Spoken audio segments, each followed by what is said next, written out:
There they are, the happy couple at last. After weeks of intrigue, of self-imposed missed deadlines, of a short list that kept contracting and expanding and contracting and expanding, California Senator Kamala Harris is named as Joe Biden's running mate. The two appeared together in Delaware. By the way, is Joe Biden ever going to leave Delaware? Now, Joe Biden never promised to pick a black woman as his running mate, but the longer he took, the more the pressure grew on him to do just that. This is a statement that came out just before the pick, signed by 100 black male leaders, rappers, celebrities, ministers, activists, warning Joe Biden that he would lose black support and lose the election if he didn't pick a black woman as his running mate.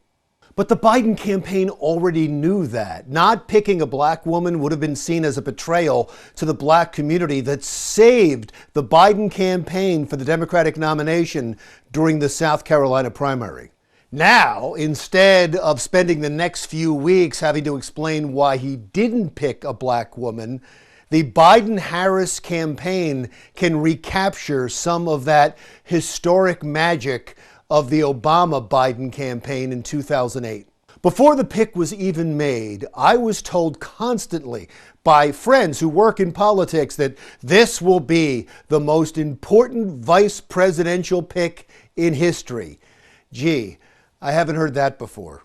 The reasoning is that Joe Biden, at 77 years old, will be the oldest man ever sworn in as president should he win, and they need somebody who can take over just in case. Some went as far as to say that the person selected as vice president will really be the one running things. That reasoning is badly flawed. First of all, there has never been a vice presidential nominee that has helped win an election in American history. Also, if voters think that Biden is too old, Harris is not going to change their opinion. If Biden is the problem, the Democrats lose, no matter how good or bad Harris turns out to be. The other theory I heard is that the Democrats actually want Harris to take over most of the campaigning, fearing that Biden is too old and has a propensity for gaffes. But the Republicans would pounce on that obvious bait and switch. I can already hear Donald Trump use the nickname Hidin' Biden. The simple fact is, the electorate votes for the president. The vice president is secondary, an appendage, an afterthought. Now, maybe it'll change this year given the historic nature of the nomination, but I sincerely doubt it. Given that the vice president rarely helps the ticket, the do no harm rule is sacrosanct in American politics when picking a running mate. And of the list of Biden's possible choices, Kamala Harris is the safest pick.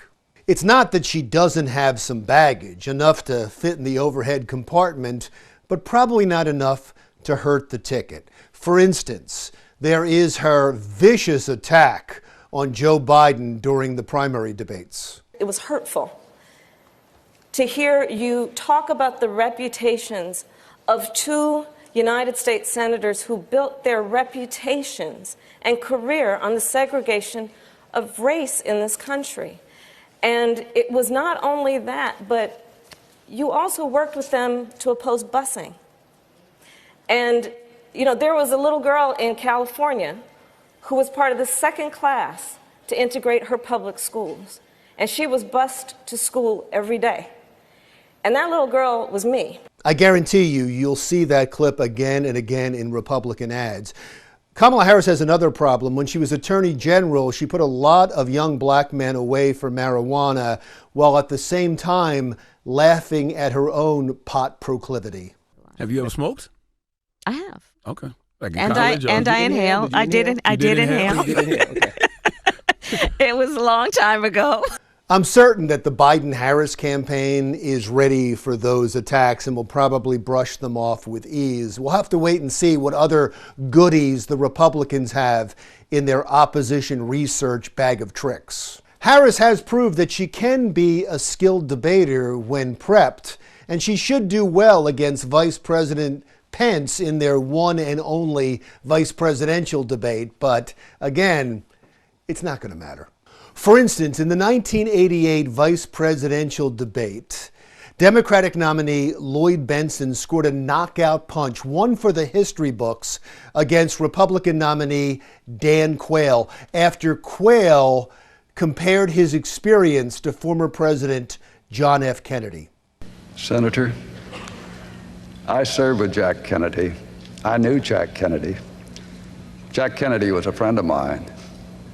Senator, you're no Jack Kennedy. The Democrats were ecstatic. They thought this is going to give them momentum to win the election. That was until the polls came out. The debate didn't move the polls 1 percentage point. Republican nominee George H.W. Bush was still far ahead of Massachusetts Governor Michael Dukakis, the Democratic nominee, and he went on to win by a landslide. As it was in 1988, it will be again in 2020. The vice presidential pick causes fleeting excitement, but in the end, it doesn't matter. There is one caveat to my reasoning. I'm basing my assumptions about the race on 2020 about past elections. But right now, there is a racial reckoning going on the streets of America as a backdrop to an historic nomination of Kamala Harris as the first black woman on a national ticket. Maybe, just maybe, this time will be different. But again, I really doubt it. I'm Larry Mendte. We'll talk again soon.